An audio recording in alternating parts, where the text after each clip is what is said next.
Hello నమస్తే, welcome to our channel. నేను సిరి. So ఇప్పుడు చూస్తున్నట్టయితే మొన్నటిదాకా విజయసాయి రెడ్డి అంశం అయితే ఎలా సోషల్ మీడియాలో చూసామో అంత హాట్ టాపిక్ అయిందో, ఇప్పుడు అదే మళ్ళీ వైసీపీ పార్టీలోనే ఇంకొక నేత అది ఒక భాగవతం అయితే బయటపడింది. మనకు చూసాము, న్యూస్లో కూడా చూస్తున్నాం, సోషల్ మీడియాలో కూడా చూస్తున్నాం. అతనే మన దువ్వాడ శ్రీనివాస్. సో అసలు దువ్వాడ శ్రీనివాస్కి అదేంటి ఏంటి అనేది మనకి వివరించడానికి మనతో పాటు ఉన్నారు ప్రముఖ సినీ క్రిటిక్ దాసరి విజ్ఞాన్ గారు. నమస్కారం అండి. నమస్తే. ఇప్పుడు చూస్తుంటే వైసీపీ నేతలది ఒక్కొక్కటి మొన్నటి వరకు చూస్తేనేమో శాంతి, విజయసాయి రెడ్డి, ఇప్పుడు చూస్తేనేమో దువ్వాడ శ్రీనివాస్. అసలు ఏం జరుగుతుంది ఆ పార్టీలో, ఏం జరుగుతుంది అసలు? వీళ్ళది ఇప్పుడు ఎందుకు ఇవన్నీ బయటకు వస్తున్నాయి అసలు? మొన్న మధ్య ఒక రంకు భాగవతం బయటపడింది. ఎవరిది? విజయసాయి రెడ్డిది అని. నా భార్య కడుపులో పెరిగిన బిడ్డకి, కన్నిన్న బిడ్డకి తండ్రి ఎవరో నాకు తెలియట్లేదు, ఆయన DNA టెస్ట్ చేయండి అని ఒక భర్త వచ్చి రాద్ధాంతం చేశాడు. దేవుడి దయ వల్ల దానివల్ల జరిగిన మంచి ఏంటంటే బోల్డ్ అన్ని అక్రమాలు బయటపడ్డాయి ఎండోమెంట్ డిపార్ట్మెంట్వి. అవి ఇంకా కొనసాగుతూ ఉన్నాయి. ఈ టైంలో ఇంకా దాన్ని మర్చిపోకముందే ఇంకో వైసీపీ నేత ఇంట్లో ఈ టైప్ ఆఫ్ భాగవతం ఏంటిది అనుకుంటే, సడన్గా మొన్న రాత్రి దువ్వాడ శ్రీనివాస్ ఇంటికి వాళ్ళ కూతుర్లు ఇద్దరు వచ్చారు. నాన్న తలుపుతీ తీలా. వీళ్ళ కళ్ళ ముందే అట్లా చాటుగా పని మనిషి తొంగి చూసి మళ్ళీ లోపలికి వెళ్ళిపోయింది గబగబ. ఏం జరుగుతుంది? నాన్న తలుపుది తీట్లా. టప్ టప్ టప్ టప్ లైట్స్ అన్నీ ఆఫ్ చేసేసారు వీళ్ళ కళ్ళ ముందే. ఇట్లుందని ఈ సంగతి ఉండు, సరేలే కాసేపు చూసి వెళ్ళిపోయారు. నెక్స్ట్ డే వాళ్ళ అమ్మ దిగింది రంగంలోకి. వాణి కూతుర్లు, పెద్ద అమ్మాయి హైందవి, ఈమెకు పెళ్ళయింది, చిన్న అమ్మాయి నవీన, ఇంకా మ్యారేజ్ అవ్వాల. సో ఇప్పుడు వాణి గారు లైన్లోకి దిగి ఈవిడేం చేసింది, తలుపులు బద్దలు కొట్టి లోపలికి వెళ్ళిపోయింది. గేట్లు తన్ని తాళాలు బగలు కొట్టి 4 మనుషులను వేసుకొని, తర్వాత 4 పోలీసులను వేసుకొని వెళ్ళిపోయింది. ఈ రచ్చంతా ఆయనకు ఎవరో ఫోన్ చేసి చెప్పారు, ఇట్లా మీ ఆవిడ వచ్చి గొడవ చేస్తుంది అని.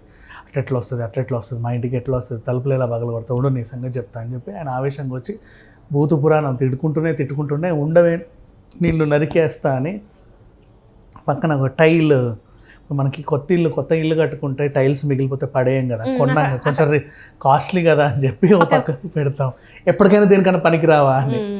అది ఉంది ఆ ముక్క ఒకటి. అది తీసుకెళ్ళి తల పగల కొట్టిపోతే ఆ పోలీసులందరూ కూడా ఆమెకు వలయంలో ఏర్పడి ఆమెను రక్షించి ఈయన చేతుల నుంచి ఆ బండ తీసి పడేసి అక్కడ కొంచెం చల్లబరిచేలాగా ట్రై చేశారు. ఈయన అదే ఆవేశంతో పోలీస్ స్టేషన్కి వెళ్ళి, నా కూతుర్లు మా ఆవిడ ఇద్దరు కలిసి నన్ను చంపడానికి ప్రయత్నించారండి, నాకు ప్రాణహాని ఉంది, 4 మనుషుల్ని తీసుకొచ్చారు, వాళ్ళేమో ఒక్కొక్కడు ఇంతున్నాడు, నా వల్ల కాలేదు, అందుకే పారిపోయి మీకు కంప్లైంట్ ఇస్తున్నానని చెప్పుకొచ్చాడు.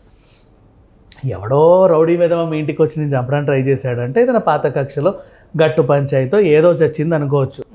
నీ సొంత కూతుర్లు ఇద్దరు నీ పిల్లం వచ్చి నిన్నెందుకయ్యా చంపడానికి ప్రయత్నించింది అని అడిగితే ఈయన అట్లా ఫ్లాష్ బ్యాక్లోకి వెళ్ళి వీళ్ళకి గత స్టోరీ అదో చెప్పాడు. ఈయన వెర్షన్లో ఏం జరిగింది,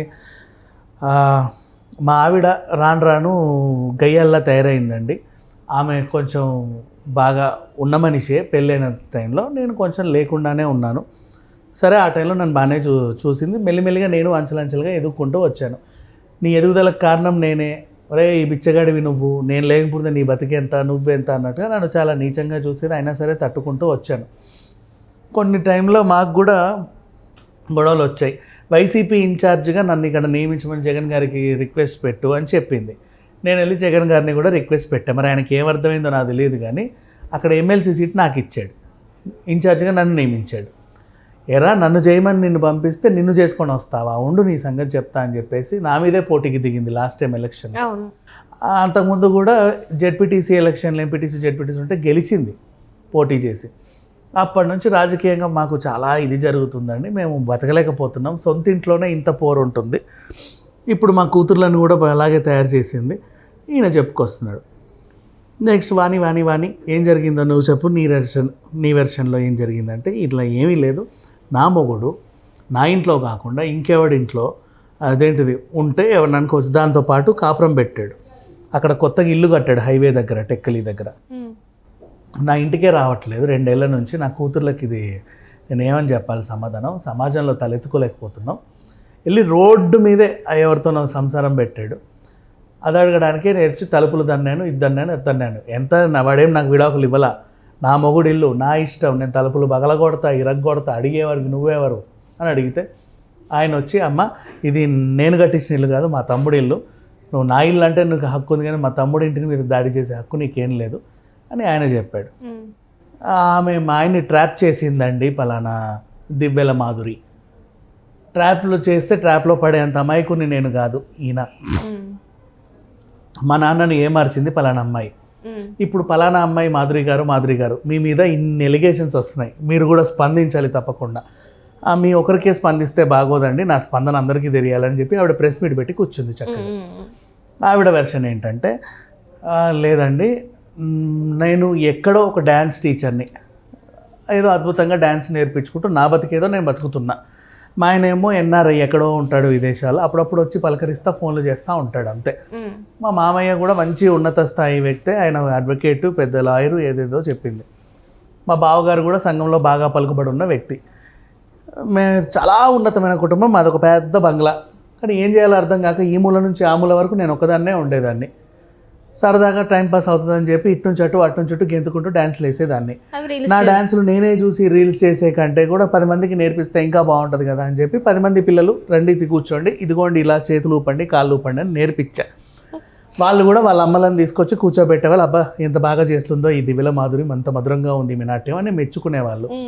పెద్ద కొంప కాబట్టి ఎప్పుడు మా దగ్గర ఉండేవాళ్ళు. అలా సంఘంలో నాకు మంచి గౌరవం ఉంది. నేను కూడా ఈ మహిళలతోని ఏదైనా సంఘ సేవా కార్యక్రమాలు చేసేదాన్ని. అలా ఒక మహిళా దినోత్సవం రోజు నేను పిలిస్తే 2000 మంది మహిళలు వచ్చారు. ఇక్కడ నేను మహిళలకి నేను అంటే అంటే కాబట్టి అంతమంది మహిళలు నా వెనకాల ఉన్నారు. అమ్మా నువ్వు చాలా బలమైన వ్యక్తివి, నీ బలం మా పార్టీకి చాలా ఉపయోగపడుతుంది అని చెప్పి ఈ వాణిగారే నన్ను చుట్టుపట్టి ఈడ్చుకొట్టి ఇక్కడ కూర్చోబెట్టారండి. నా అంతటా నేను రాలేదు. ఇక్కడ ఒక రోజు వచ్చేసి గబుక్కున శాల్వా కప్పేసి ఇది నువ్వు మాదానివి అనేసరికి సరేలే అనుకున్నాను నేను. అప్పటికి నాకు కూడా జగన్ గారు అంటే కొద్దో గొప్ప అభిమానం ఒకటి ఏడ్చింది నా లోపల ఏ మూలకో. అది కూడా ఈవిడ కొంచెం ప్లస్ అయింది. ఇది ఈవిడ చెప్పుకున్న వెర్షన్. నెక్స్ట్ ఆ తర్వాత ఈవిడ నా మీద ఎలిగేషన్స్ పాస్ చేయడం స్టార్ట్ చేసిందండి. మా ఆయనకి చాలా క్లోజ్ అవుతుంది, మా ఆయనకి చాలా ఇదవుతుంది అని చెప్పేసి దానికి కూడా ఆన్సర్ ఇచ్చుకుంటున్నాడు. ఆయన నాకు ఒక మంచి ఫ్రెండ్. ఈవిడ వీళ్ళ ఇంట్లో 24 గంటలు రాజకీయాల్లో ఫోన్లలో బిజీగా ఉండేది. నన్ను తీసుకొచ్చి కూర్చోబెట్టావు, మహిళా అధ్యక్షురాలు చేసావు, ఏం పని అన్నమాట, ఉన్న పనులన్నీ నువ్వే చేస్తున్నావు, కానీ నన్ను అధ్యక్షురాలు అంటున్నావు, నీకు కావాల్సింది నా క్యాడర్ అని అర్థమైంది. పిలుస్తున్నావు, రోజు నేను కూడా ఏం చేయాలి చెప్పి కాళ్ళు ఒప్పుకుంటూ కూర్చున్నా. ఇంతకుముందన్న కనీసం డ్యాన్స్లో నేర్చుకునేదాన్ని. ఇప్పుడు కూడా మీ ఆయన పని కూడా నువ్వే చేస్తున్నావు, ఆయన గ్రానైట్ బిజినెస్ కూడా నువ్వే చూస్తున్నావు. ఆయన కూడా మంచిగా కాలు చెప్పుకొని టీవీ చూస్తున్నాడు. అదే హాల్లో కాలు చెప్పుకొని నేను కాలు చెప్పుకొని ఆయన కూర్చున్నారు కాబట్టి అట్లా మాట్లాడుకుంటూ ఫ్రెండ్స్ అయ్యాం. మా ఫ్రెండ్షిప్ ఎంత దాకా వెళ్ళిందంటే, ఏయ్ తిను అని వాళ్ళు ఆడంటే అటు తినట్లా, తినండి అంటే తింటున్నాడు, ఏయ్ తాగు అంటే తాగట్లా, తాగండి అంటే తాగుతున్నాడు. ఏం పని చెప్పినా సరే అటు వెళ్ళండి అంటే వెళ్ళట్లా, ఫోన్లో వెళ్ళిరండి ఏమైంది అని ఈవిడ చెప్తే వెళ్తుంది. అంటే వాళ్ళ వైఫ్ చెప్తే వెళ్ళట్లేదు, చేయట్లేదు, ఏది చెప్తే ఏ పని చేయట్లేదు. ఈవిడ చెప్తేనేమో క్షణాల్లో గబగబ చేసేస్తున్నాడు. సో ఈమెకి ఏమైందంటే నా మొగుడికి ఈమెకి రంకు ఉంది అని చెప్పేసింది, అందరికీ చాటింపు చేసేసింది. ఆ చాటింపు వల్ల ఏమైందంటే ఈమె కొంచెం సంఘంలో గౌరవం తగ్గింది. నెక్స్ట్ ఇంకో 2 అడుగులు ముందుకేసి ఈమె ఇట్లాంటిది అంటే మీ నాట్యం అని చెప్పి మీరు ఆడపిల్లలందరినీ పంపిస్తున్నారు కదా, మాయ మాటలు చెప్పి వాళ్ళందరి చేత వ్యభిచారం చేయించేది, అమ్మాయిని సప్లై చేస్తుంది, అమ్మాయిని వేరే రొంబిలోకి దింపుతుంది అని చెప్పింది. అప్పటి నుంచి నాకు అంటే మా బావగారు నాతో మాట్లాడడం మానేశారు, మా మామగారు మాట్లాడడం మానేశారు, మా ఆయన దూరం పెట్టాడు. ఏం చేయాలో అర్థం కాక నేను ఇక్కడ ఉండలేక ఆత్మహత్య చేసుకుందాం అనుకున్నా. ఇలా చెప్పే బదులు మీ ఆవిడ వల్లే నేను చచ్చిపోతున్నా, నా పిల్లల్ని మీరే చూసుకోండి అని చెప్పేసి నేను ఇలా దూకబోతుంటే ఆయన మళ్ళీ నన్ను వచ్చి కాపాడాడు. వచ్చి లేదు అమ్మాయి మాధురి ఇలాంటివన్నీ చాలా తప్పు, నా వల్ల నువ్వు ఆత్మహత్య చేసుకోవడం నాకు అసలు నచ్చదు, నా కుటుంబం వల్ల చనిపోయే ఈ అమ్మాయికి నేను అండగా ఉంటాను, నీకు నేనున్నాను, నేను ఒక మంచి ఫ్రెండ్ని ఫిలాసఫర్ని అన్నావు కదా, అలాగే ఉందాం, నువ్వు రా. ఆ ఊరు చివరన రోడ్డు మీద ఒక కొత్త బంగ్లా ఒకటి తయారైంది, నువ్వు అందులో ఉండు, అప్పుడప్పుడు నేను వస్తా, మన ఫ్రెండ్షిప్ అలాగే కొనసాగిద్దాం, నువ్వు మాత్రం అందులో ఉండు, హ్యాపీగా ఉండు. ఆవిడ అలా ఉండింది.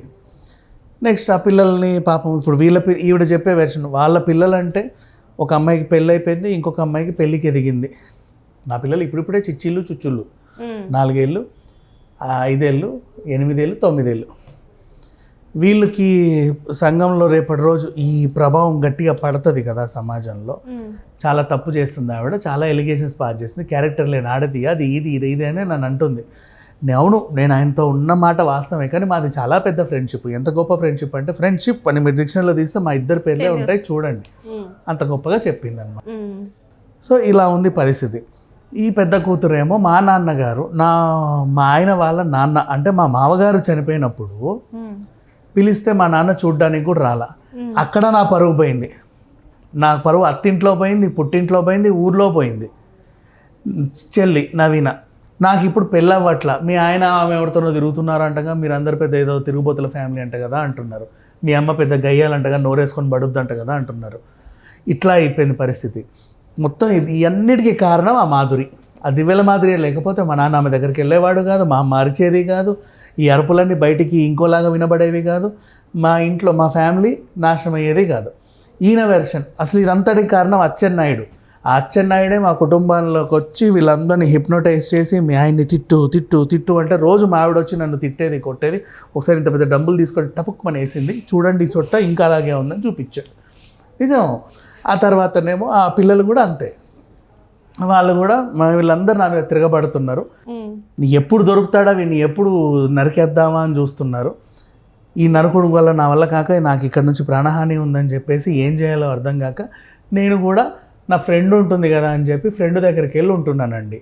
అవును, మేమిద్దరం ఒక ఇంట్లో ఉంటున్న మాట వాస్తవమే. మేమిద్దరం బెస్టెస్ట్ ఫ్రెండ్స్ అనమాట. ఎంత బెస్ట్ ఫ్రెండ్స్ అంటే అంత బెస్ట్ ఫ్రెండ్స్. పొద్దున్న లేచినప్పటి నుంచి కలిసే ఉంటాము, సంతోషంగా ఉంటున్నాము. ఇప్పుడు ఈవిడ వెర్షన్ అయినా సరే ఇప్పుడు ఏంటి, ఆయన ఇంట్లో చెడింది, ఆయన కూడా విడాకులు ఇస్తా అంటున్నాడు.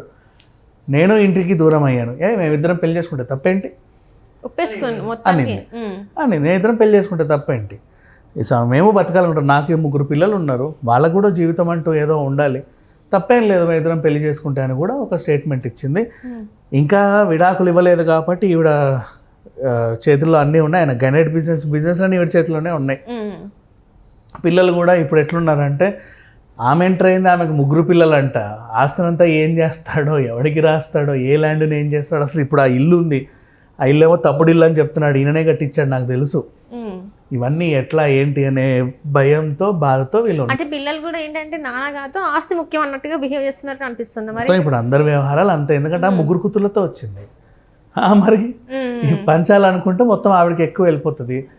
పైగా తెలియకుండా ఎన్ని సంపాదించాడో ఏం చేశాడో అని చెప్పేసి వీళ్ళందరూ కూడా ఒక డైలమాలో ఉన్నారు. ప్రజెంట్ ఇదంతా కూడా చిల్లర కోసమే గొడవ, వాడి మీద ఎవరికి ప్రేమ లేదు. బట్ లాస్ట్కి ఏ మూలకో వీళ్ళిద్దరికి మాత్రం ఫ్రెండ్షిప్ ప్రేమగా అయితే మారింది. ఫ్రెండ్షిప్ ప్రేమలాగా మారింది. ఆవిడ పెళ్లి చేసుకుంటాను కూడా అంటుంది. 60 ఏళ్ళ వయసులో ఆవిడ ట్రాప్లో పడేవాడిని కాదు, నేను వ్యక్తిగతంగానే ఆవిడతో మంచిగానే ఉంటున్నాను, సన్నిహితంగా ఉంటున్నాను ఈయన కూడా చెప్పుకొచ్చాడు. మరి ఇంకా డివోర్స్ అవ్వలేదు కదా, డివోర్స్ ఇస్తా రేపో మాపో అంటున్నాడు. ఇచ్చేంత వరకే నన్ను ఉంచండి ఇక్కడే, నేను అక్కడికి వెళ్ళాలంటున్నాడు. ఇది పరిస్థితి. సో మొత్తానికి అయితే రోజుకి ఒక భాగవతం అయితే బయటకు వస్తుంది. ఇంకా ఎంతమంది భాగవతాలు బయటకు వస్తాయో. వైసీపీ వాళ్ళవే మళ్ళీ అందులోనూ రంగు భాగవతాలు. అక్కడ కూడా శాంతి మీద అమ్మాయిలను సప్లై చేసిందని మళ్ళీ ఇక్కడ ఇలాంటివే వస్తున్నాయి, మళ్ళీ వైసీపీ వాళ్ళ మీదే వస్తున్నాయి. ఇంకా ఏ పార్టీ లేదు. అదే గత 5 సంవత్సరాల నుంచి చూసుకుంటే ఒక ఈ పార్టీ గురించి ఇప్పుడు బయటకు వస్తున్నాయి. గతంలో ఎప్పుడు చూడలేదు ఇట్లాంటివి, అసలు ఏ పార్టీ గురించి కూడా రాలా. ఎక్కడో ఒకటి ఉండేది కావచ్చు, తెలీదు అది కూడా, కానీ క్రైములు ఉండేవి, కానీ ఇట్లాంటి వాళ్ళ మధ్యలో ఏమి ఉండేవి కాదు. కొంతమంది సినిమా వాళ్ళ మధ్యలో జరిగేవి అంతే. కానీ ఇక్కడ వరుస పెట్టి ఒకటి పోతే ఒకటి మొన్నటిదాకా శాంతి పోయిందా, ఇప్పుడు మాధురి పోయిందా, రేపు ఇంకెవరు వస్తారో రైట్ చూడాలి. మరి ఇంకెన్ని భాగవతాలు బయటకు వస్తాయో, ఇంకెంత చర్చించుకోవాల్సి వస్తుందో. సో మరికొన్ని రోజులు ఆగితే మరి ఒక్కొక్కరి సంగతి అయితే బయటకు వస్తుంది. సో